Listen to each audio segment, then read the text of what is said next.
The children of God, Lord, you keep on blessing me. Lord, you keep on blessing me.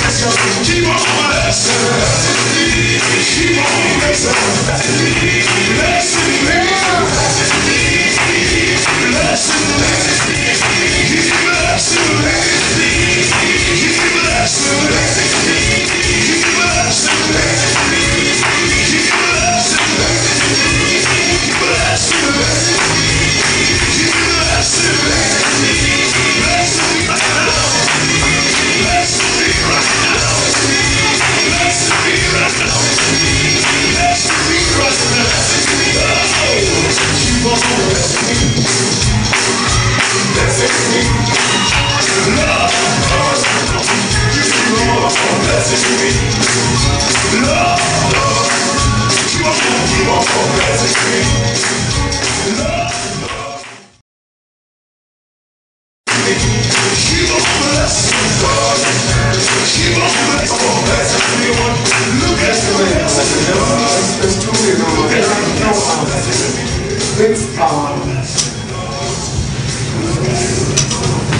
Worship is an intimate thing. But God, the question was asked, without someone to teach you how to do a thing, it's not going to be done. There's a key to worship. And a lot of the key to worship boils down to a relationship. You can't get into properly worshiping God unless you have a relationship with Him. And the problem in the body of Christ today, saints do not have a relationship with the Father. And that's why worship can seem to be so distant. Now, saints have been taught to praise God, but not to worship. And the difference between the saints and people that just attend church is this. Anybody can praise God. You don't even have to be saved to do that. The person in the world can look up and say, Lord, thank you. And that right there is a praise. But you have to be in that inner realm to have that relationship with God, to get into worship. And many believers are not willing to pay that price. Even the message that we're into right now. Capable, but not committed. Everybody wants that powerful relationship with the Lord, but nobody wants to invest that time. And you can't get one without the other. Before we move forward, let me just say, guys, just what the statement my wife just made. What in God's name can make a 10-year-old kill themselves? I think my generation have to understand that this is a different generation that we're in right now. I'm not saying this in a negative way. They're weaker. Even the food they eat is more healthier than what we ate when we grew up. We're just made more solid in this generation. They are very, very emotional. All they care about is their feelings. They don't care what they say or do to you, but they care what you say or do to them. Their feelings are very, very tender. They are emotionally tender. And what we do in our generation is we tell them, oh, tough up and get over it. Because that's how we grew up. It's a lot of things we just did not have when we grew up. But it was okay. We had a big imagination. One, because that's all we had. But this generation, in the crying, and the begging, and the pleading before God, they get the honoring of God, and so we're living on that. It's like a bank account. Somebody put money in, but then the generation spends the money that's in the account, and if we do not replenish that account, what happens? It's dried out. But guys, you have to realize this generation today is what's leaving prayers for tomorrow. We are in trouble. We are in trouble. This generation today is leaving the prayers for tomorrow's generation. And you see, it's a sad generation that we're looking at.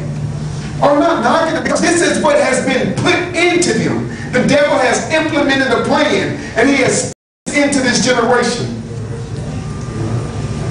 This is the most selfish generation that the world has ever known. I'm not just saying that, guys. This is proven. This is the most selfish generation the world has ever known. And some of us, listen at the verbiage, us is the fallen. We feel like if we don't give it to our kids, we're less than parents, and kids have found a way to blackmail you into getting it. And so what we do is we give them everything when that's not what they want. That's not what they want. They really want time with dad and mom. But see, we're working too hard to make sure we give them things, when things is not what they want.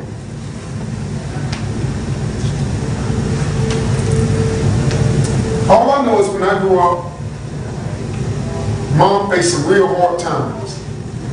But she was a very good mom. She was right there in the midst of all of those hard times. She was right there for us. Now this generation, we have a problem. We have a problem. The little baby is in school and really acting up. 6 years old and really cutting really just a problem in school. School make all kind of, and I have no idea why God is sending me this way. But I'll go. It's supposed to take the hit. So you want to find out what is wrong with the little baby. Parents walk in. Look at the parent. At 15 years to 6. What do you get? 21? 22? 21, 22. That's the parent. They acting like they 14, 15. Come on. So how the baby gonna act right when mama and dad is only 15 years older than you? So you ask for grandma, add 15 years to that. Now 35, grandma walks in the door. Grandpa, if you can find them, they pants hanging off things. How are you gonna deal with that? Can't we get an adult to help these babies? We have a bad situation that's happening here, guys. There was a time when the community would help.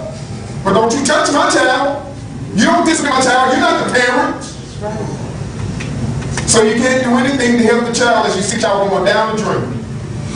And the baby know they need help. So at 6, 7, 8, what do they do? 10, they take their life. I feel so sad for the 10-year-old. Or what about the 11-year-old who had to find the baby's life? See, that one's got to keep doing. You show them which way to go. The word did not say follow your child. The word says train up your child in the way they should go. They don't need you to be a friend. What they need you to be is a parent. And a parent is not always going to tell you the good thing. But they will tell you the truth. So guys, for whatever that is for, I want you to take that and think about that. It's amazing. How in God's name do a 10-year-old? How do you even sit down and consider killing yourself? And look at the debris that's left behind. Forget the sibling that found them. What about the parent? How do you deal with that? And yet still, we in church, what do we look at these parents and say? All you need to do is just pray and trust God.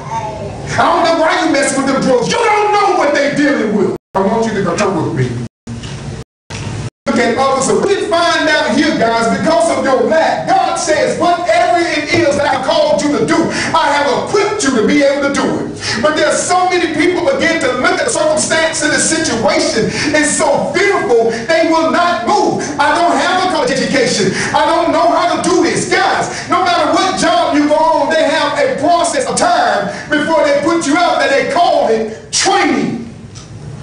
And you may find out you have no idea. But a college degree does not equate to you knowing how to do a thing. There are some people that have excellent book sense but have no common sense.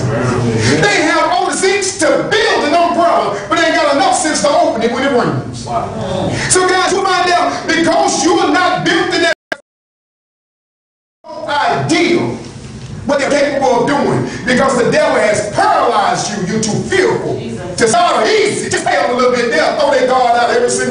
You don't believe it? You got a choice. You can work overtime or you can go to church. Well, Lord, I got a little lack on some things, and if I can just get caught, I miss this Sunday. I miss this Sunday. Then this Sunday become, well, I ain't gonna make it this month. Understand all God is asking you for is one. The word asks you for all of them. You ain't saying nothing, you're saying everything to God. Capable, but not committed. But when no hell break loose and the job decides your number is the number of the day that we gonna call, not to do a special job, but to do no more for us, now all of a sudden you want to talk to God. I told you, you think I can get a key to the church where I can come and pray more? I just want to stand before God and pray. Why are we only having such a time in service, Pastor? Well, when you had your job and everything was going, you didn't want to come to church at all. That's why you want a key to the church.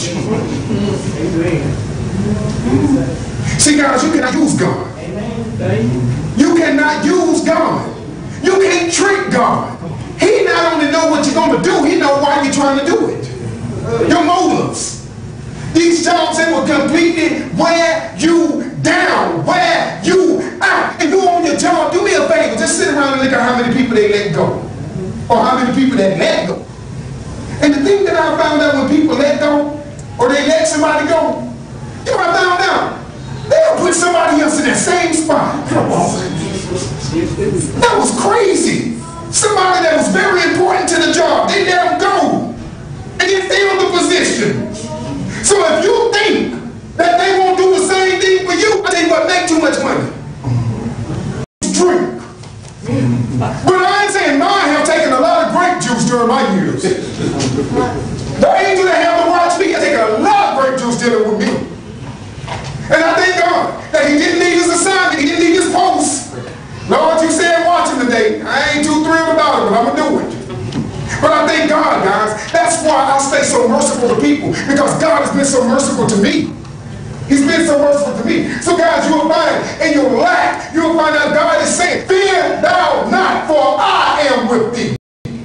Be not dismayed. He tells you, don't get bewildered, don't get freaked out. Be not dismayed, for I am thy God. It is God that is right there with you. What is it that God cannot do? So why is it that you're afraid to when God tells you to do it?